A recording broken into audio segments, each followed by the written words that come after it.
میں ڈر رہا ہوں گرنا جاؤں.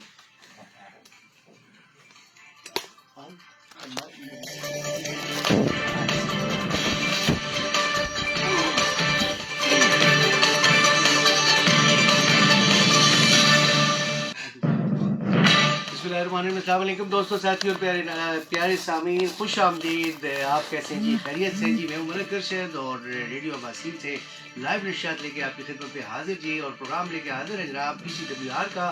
اور پی سی ڈبلیو آر جو ہے Pakistan council of world religion, جو کہ بین الاقوامی طور پر مختلف مذاہب جو ہے ان میں ہم آہنگی کا کردار ادا کر رہے ہیں, اور اس کے علاوہ جو ہے ماحول کو اچھا بنانے میں اپنا کردار ادا کر رہے ہیں, اپنے حصے کی شمع جلا رہے ہیں.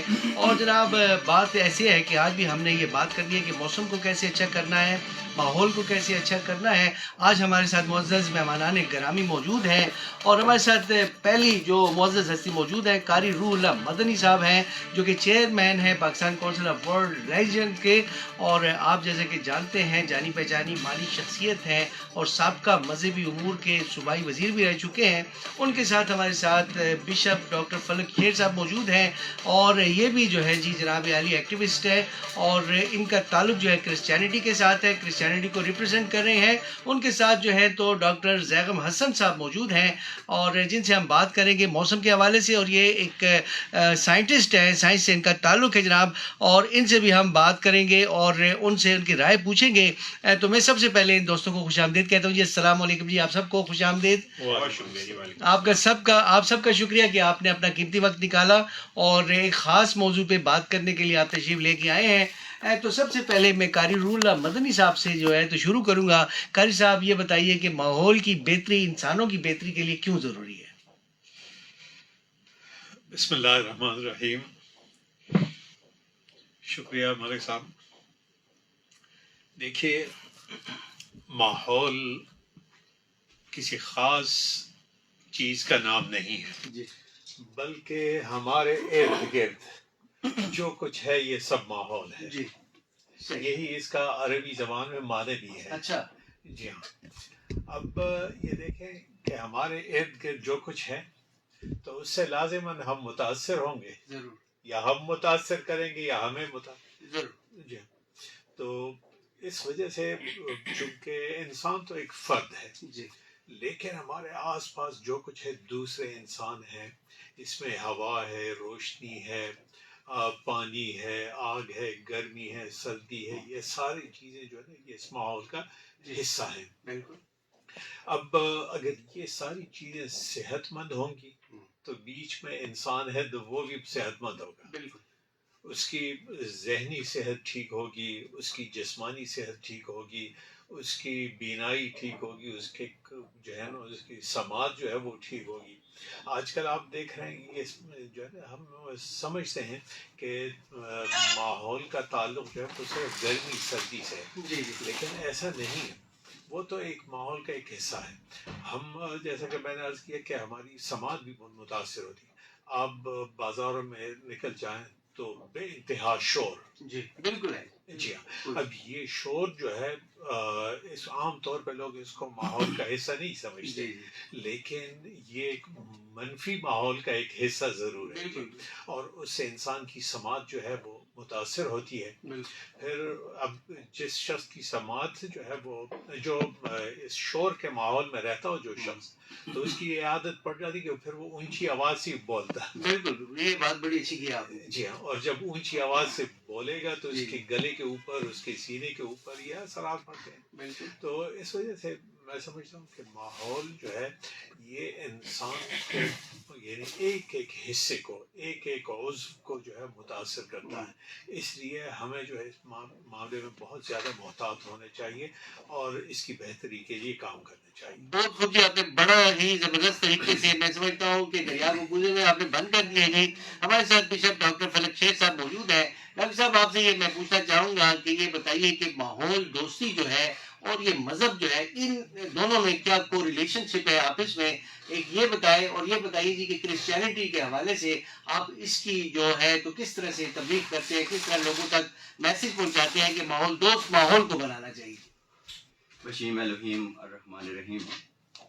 سب سے پہلے تو میں آپ کا اور PCWR کا بہت زیادہ مشکور ہوں جنہوں نے آج کا یہ اتنا اہم ٹاپک جو ہے وہ رکھا ہے، اور میں سمجھتا ہوں کہ یہ وقت کی ضرورت ہے اور ہمیں اس پہ بہت زیادہ بات کرنے کی اور موٹیویٹ کرنے کی اور اویئرنیس دینے کی ضرورت ہے. جو کوشچن آپ نے کیا تو مذہب کے حوالے سے میں اگر بات کروں تو کرسچینٹی میں اگر آپ ہماری کتاب مقدس کو دیکھیں جس کو بائبل مقدس کہا جاتا ہے تو اس کی پہلی بک ہے جینیسس. اس کے چیپٹر 2 اور اس کی 15 ورس میں لکھا ہے، اور خدا نے آدم کو لے کر باغ عدن میں رکھا کہ اس کی نگہبانی اور باغبانی کرے. یہاں دو الفاظ استعمال ہوئے ہیں، باغبانی اور نگہبانی، اور یہ دو الفاظ کو اگر ہم تھوڑا سا سمرائز کریں تو ہمیں پتہ لگ جائے گا کہ خدا یا مذہب جو ہے وہ ماحول کے بارے میں کیا کہتے ہیں. آدم کو خدا نے باغبانی کے لیے رکھا. باغبانی کا مطلب ہے پودے لگانا، اور نگہبانی کا مطلب ہے پودوں کی حفاظت کرنا. تو یہ دونوں چیزیں اگر دیکھ لیں تو ہمارے ذہن جو ہے کلیئر ہو جاتے ہیں کہ اللہ تعالیٰ چاہتا ہے کہ ہم اپنے ماحول کو بہتر بنائیں. مذہبی طور پہ یہ ایک ہمارے لیے رستہ ہے، اور یہ ہماری ڈیوٹی ہے کہ ہم ماحول کو بہتر بنانے کے لیے میں سمجھتا ہوں سب سے بہترین چیز جو ہے وہ درخت ہیں، پودے ہیں. اور اس کے لیے ہمیں مقدس کتابوں میں جو ہے ڈیٹیل کے ساتھ باتیں ہوئی ہیں، اور میں چاہتا ہوں کہ اس بات کو ہم ذرا اپنے ذہنوں میں بٹھا لیں کہ جیسے آدم کو اللہ تعالیٰ نے باغبانی اور نگہبانی کا کہا تو یہ آدم کی اولاد کے لیے بھی ویسا ہی ہے.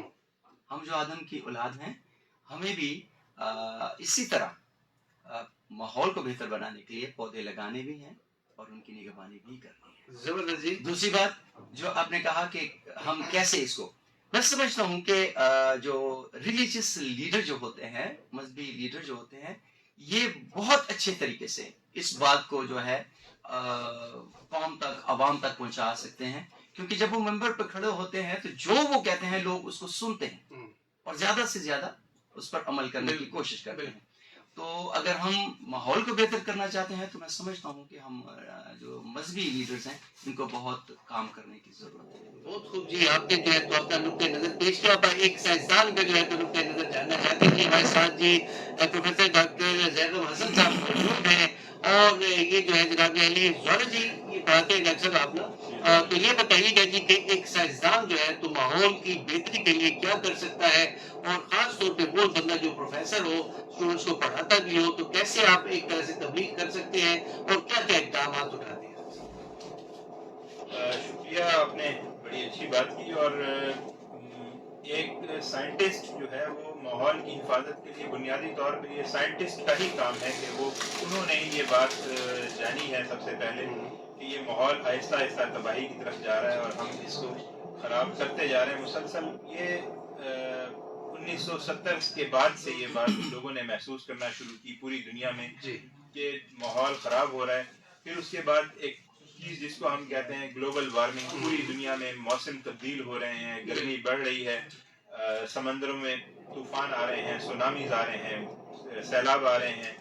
تو پھر ان کی وجوہات بھی دریافت ہوئی کہ درخت کاٹتے جا رہے ہیں، اور جن کو ہم گرین ہاؤس گیسز کہتے ہیں، CFC کلورو فلورو کاربنز، وہ ہوا میں بہت تیزی سے جتنے ہمارے فریزر ہیں، فریج ہیں، ہمارے بہت سارے اکوپمنٹس ہیں، ان سے نکل رہا ہے مادہ. پھر اسی طرح بہت زیادہ جو ہم نے کاربن ڈائی آکسائڈ ہوا میں چھوڑنا شروع کی ہے، گاڑیوں سے، پیٹرول سے، CNG سے، جہاں بھی کوئی فیول جلتا ہے تو ہوا میں.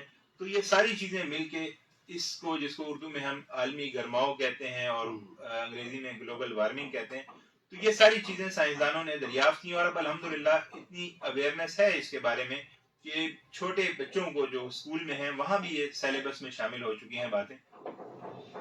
دوسری بات آپ نے یہ فرمایا کہ اساتذہ اس میں کیا کر سکتے ہیں. تو پروفیسر نہیں، اس میں سب سے میں تو سمجھتا ہوں کہ بنیادی کام جو ہے وہ جو ہمارے پرائمری کے اساتذہ ہیں، جن کے ہاتھ میں بالکل ایک کچی مٹی ہوتی ہے، جنہوں نے اس کو شکل دینی ہوتی ہے، تربیت دینی ہوتی ہے. تو وہاں سے ہمیں چاہیے کہ ہم اس بات کا آغاز کریں. اور جس قوم نے بھی اپنی قوم کو، اپنے ملک کو، اپنی نئی نسل کو بہتر کیا ہے تو وہیں سے آغاز ہوا ہے. ہمارے پاس جب یونیورسٹی میں پہنچتے ہیں تو آلموسٹ ایک پختہ ذہن لے کر پہنچتے ہیں. اب الحمدللہ میں دیکھتا ہوں کہ بہت پہلے آج سے 20 سال پہلے جب میں نے پڑھانا شروع کیا تو اتنی لوگوں میں آمادگی بھی نہیں تھی اور اویئرنیس بھی نہیں تھی، اتنی سوچ سمجھ نہیں تھی. اب الحمدللہ لوگ بہت سمجھتے ہیں. اس وقت ہمارے پاس تو اساتذہ جو ہیں وہ یہ کر سکتے ہیں کہ ایک تو یہ کہ ان کو اس کے اثرات کے بارے میں بتائیں کہ یہ ہے، خود بھی پڑھیں اور لوگوں کو بھی بتائیں. پھر یہ کہ حل بھی بتائیں، صرف تنقید نہیں، ساتھ تجویز بھی، کہ اس کے مسئلے کا حل یہ ہے کہ پودے لگائے جائیں، جو ہمارے ویسٹ مٹیریلز ہیں جو ان کو درست طریقے سے جو ہے وہ ٹھکانے لگائے جائے، ڈسپوز آف کیا جائے. اسی طرح ہمارے پاس یہ جو فیول کا استعمال ہے اس کو کم سے کم کیا جائے. ماحول دوست چیزیں، سائیکل ایک زمانے میں بہت اچھی سواری تھی، اب ہم نے آلموسٹ چھوڑ دیا اس کو. لوگ سارے موٹر سائیکلوں پہ اور گاڑیوں پہ چلتے پھرتے ہیں، تو وہ صحت کے لیے بھی مفید ہے اور ماحول کے لیے بھی مفید ہے. آپ دیکھیں دنیا کے بہت سے یورپین کنٹریز ہیں جہاں پہ لوگ ہزاروں کے حساب سے سائیکلیں چلا رہے ہیں، اور ایون ان کے صدر اور وزیر اعظم بھی سائیکلوں پہ بالکل اپنے دفاتر جاتے ہیں. تو اساتذہ یہاں پہ بہت کچھ کر سکتے ہیں، بچوں کی ذہن سازی کی جا سکتی ہے یہاں. بالکل جی، بہت خوب جی، آپ کا نقطۂ نظر بڑا خوبصورت ہے. اور میں اب ایک دفعہ پھر جو ہے تو قاری اللہ مدنی صاحب کی طرف آؤں گا جو کہ چیئرمین ہے Pakistan council of world religion. کہ قاری صاحب یہ بتائیے گا کہ اسلام اس حوالے سے ہمیں کیا تعلیمات دیتا ہے اور اسلامی نقطۂ نظر کیا ہے. اگر ہم اسلام کی تعلیمات کو فالو کریں تو یہ ماحول بہتر ہو سکتا ہے، یا اس میں مزید کیا اقدامات اٹھائے جائیں گے یہ ماحول جو ہے ہمارا اچھا ہو جائے؟ جی ملک صاحب، اسلام کی تعلیمات جو ہیں وہ اس سلسلے میں بہت ہی واضح ہیں اور بہت ہی مفصل تعلیمات دی ہیں. دیکھیے اسلام کی ایک تعلیم ہے کہ نبی کریم صلی اللہ علیہ وسلم نے فرمایا کہ خیر الناس من ینفع الناس، بہترین آدمی وہ ہے جو دوسرے انسانوں کو فائدہ پہنچائے، نفع پہنچائے. اب باقی یہ تمام نفع کی باقی جتنی صورتیں ہیں وہ انسانی جسم اور انسانی زندگی کے تابع ہیں. اس انسانی جسم صحت مند ہوگا، اس کی زندگی محفوظ ہوگی، تو باقی نفع کی جتنی چیزیں ہیں ان سے وہ فائدہ اٹھا سکے گا.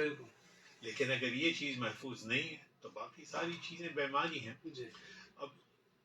اب یہ اس وجہ سے اسلام نے جو ہے نا اس کے بارے میں بہت زیادہ تفصیلات جو ہے وہ دی، اور وہ تمام چیزیں جو انسان کو جو ہے اس کی صحت کو، اس کے جسم کو کسی بھی صورت میں کسی بھی حالت میں نقصان پہنچاتی ہے ان کو اسلام نے منع کیا ہے. آپ دیکھیں بنیادی ایک چیز جو ہے ہماری زندگی میں وہ ہے پانی.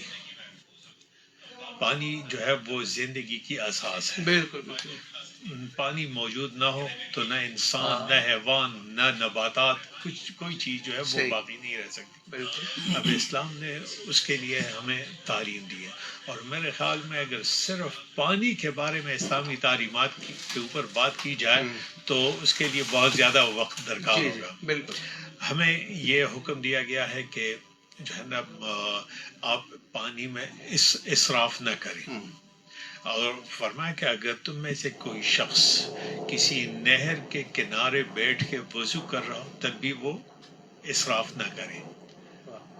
اب پہلی بات جو ہے نا اس حدیث میں وہ تو یہ ہے کہ جو ہے نا آپ وضو کر رہے ہیں، کوئی شخص یہ سوچ کہ جی میں اچھا کام کر رہا ہوں تو پانی زیادہ استعمال ہو جائے، کیا فرق پڑتا ہے؟ صحیح بات.